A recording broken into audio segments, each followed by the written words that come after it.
Welcome back to MTG Burgeoning, your channel for all things magic. Today we are going to add the next 20 creature cards with mana values of 3 into our Momir Vig Cube.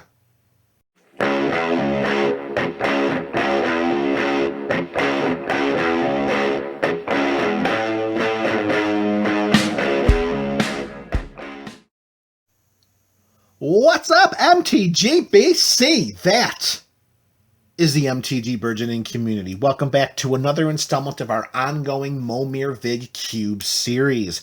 If you are unfamiliar with the goal or purpose of this series, you can search in the description below for a link to the introduction to the Momir Vig Cube.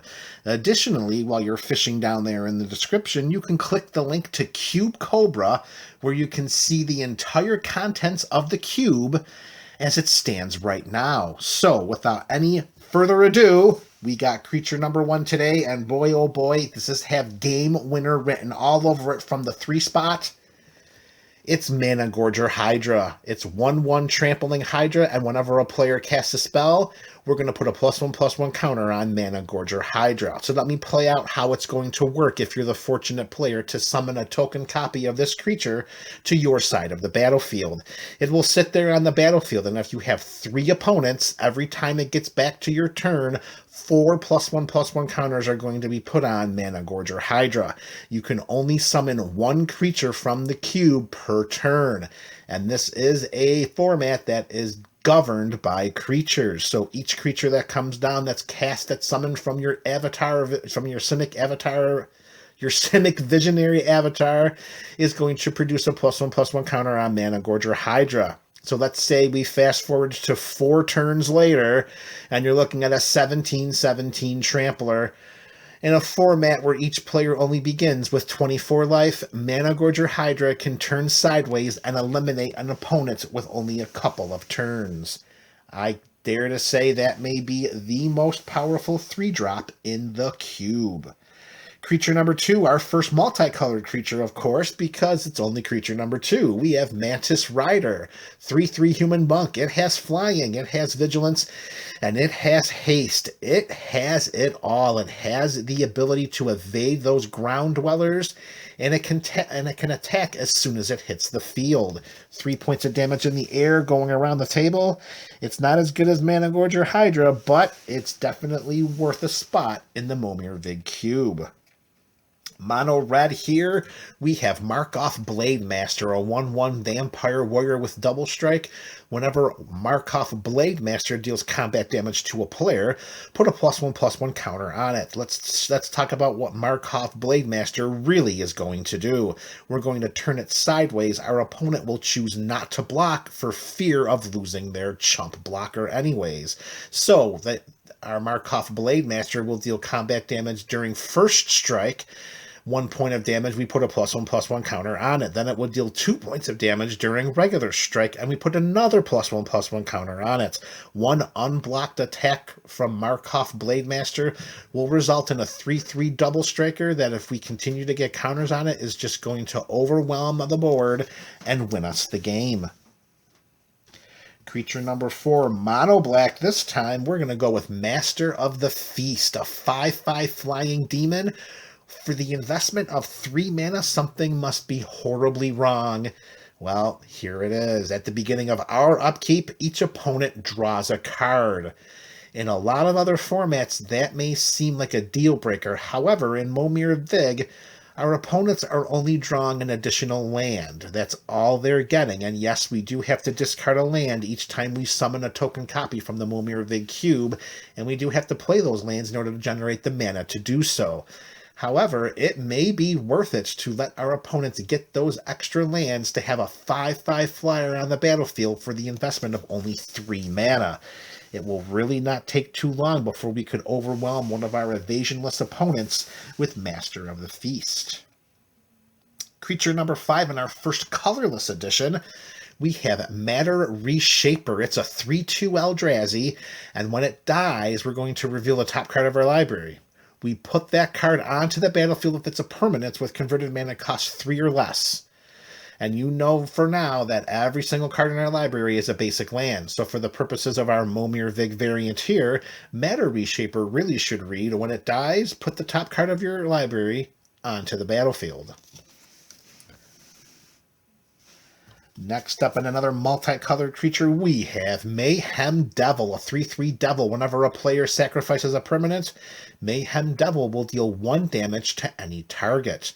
Although we do not play with instants, sorceries, or planeswalkers in the Momir Vig Cube, or in the Momir Vig format, should I say, there are opportunities in activated and triggered abilities of our opponents or our own creatures that will allow the 1 point of damage to be done to really add up if we can string together enough times that sacrificing those permanents will trigger Mayhem Devil. And of course, it's 1 damage to any target, so we can pick off some chumpies on the opponent's side of the battlefield, or we can go right after our opponent's life totals. Speaking of taking chumpies off of the battlefield, creature number 7 is mono black, and it is Merciless Executioner. It's a 3/1 Orc Warrior. When it ETBs, each player sacrifices a creature. In a format like Momir Vig, where there is very little removal to speak of, anything that can come down and force our opponents to sacrifice a creature is very, very favorable. The worst that we end up losing is Merciless Executioner. Next up, in our first mono blue creature, we have Merfolk Wayfinder, 1/2 flying. And when it ETBs, we reveal the top 3 cards of our library. We put all island cards revealed this way into our hand, and the rest in the bottom of our library in any order. Do you have enough islands in your basic land deck to make Merfolk Wayfinder's ETB trigger viable? That is up to you.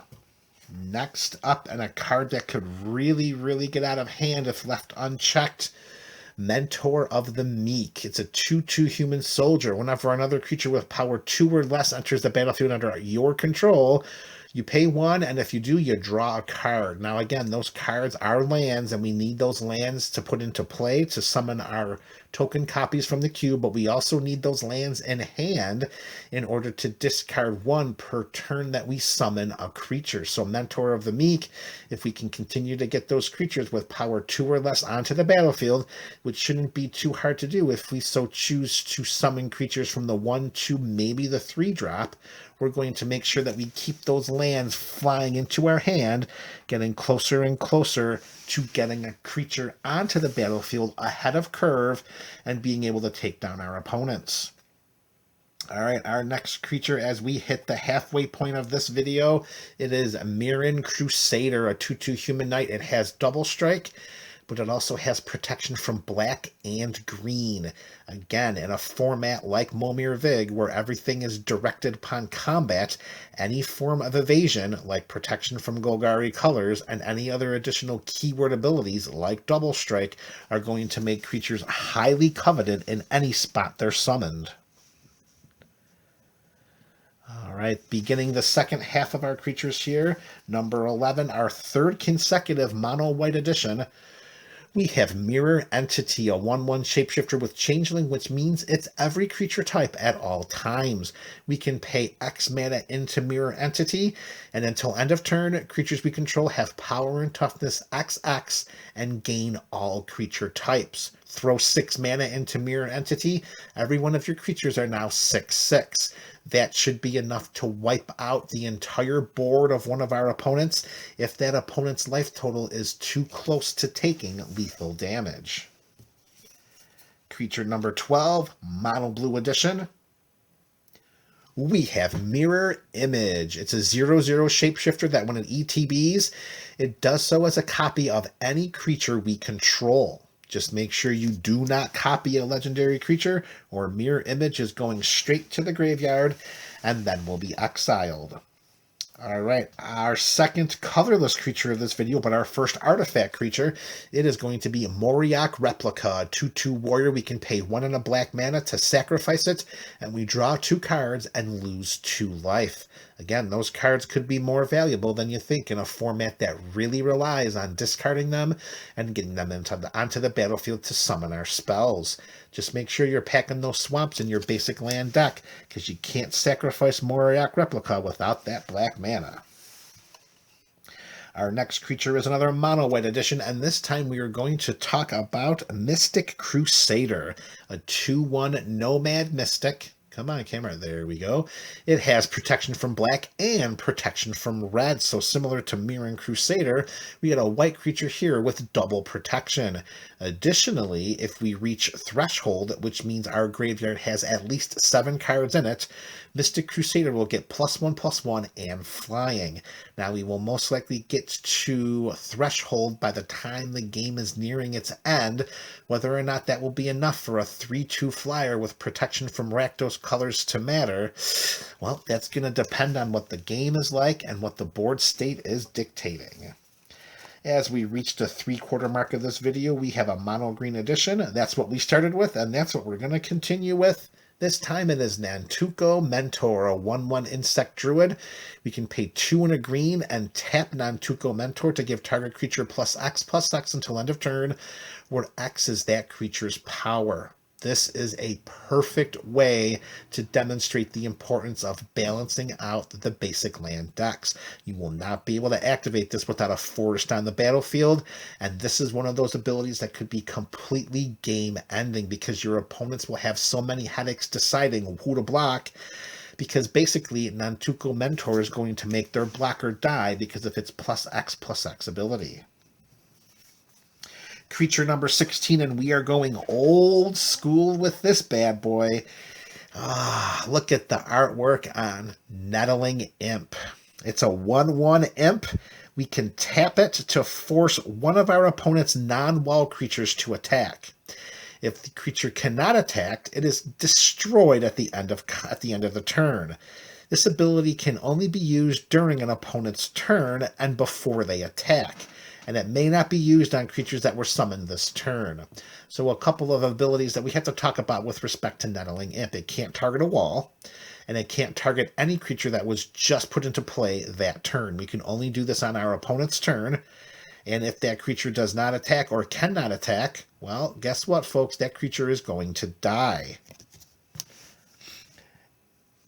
And if it's one of those creatures that's causing all kinds of trouble or problems on the battlefield that never engages in combat anyways, well, guess what? It's going to enter into combat and most likely be gobbled up by a creature much bigger than it, ridding it from the battlefield.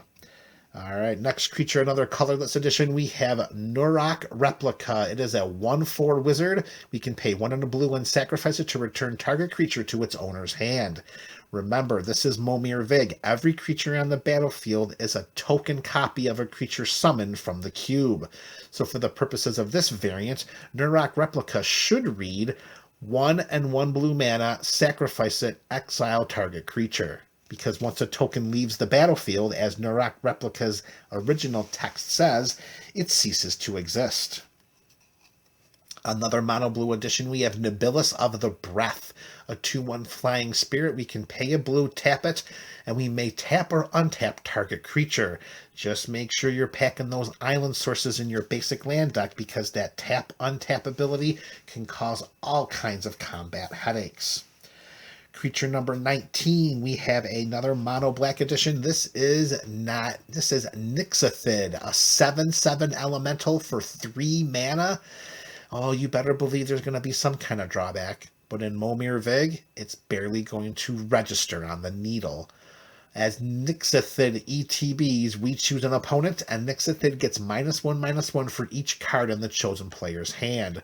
Think about that, MTG BC. We're in a format where you need to play your lands in order to summon your creature spells. In order to summon copies of creatures from the Momir Vig Cube. But each time you do so, you have to discard one of those cards. So it's going to be highly unlikely that any of our opponents are going to have enough cards in their hand to really nerf Nixithid's power and toughness. So for the investment of 3 mana, unfortunately it doesn't have any kind of evasion, but still it's going to be an awfully big creature on the battlefield for the investment of only 3 mana. And lastly, creature number 20 of this deck of this video, it is Orthsworn Knight. It's 0/0 human knight, but it will enter the battlefield with 4 +1/+1 counters on it.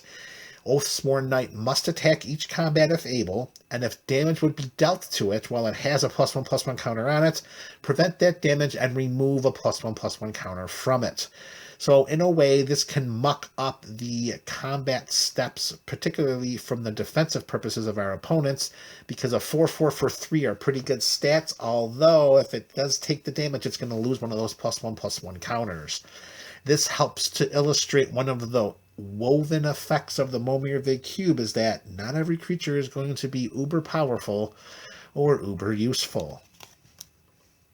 And there you have it, MTG BC, the next 20 creature cards to be entered into the Momir Vig Cube. Let me know which are your favorites in the comment section below. This is MTG Burgeoning, your channel for all things Magic.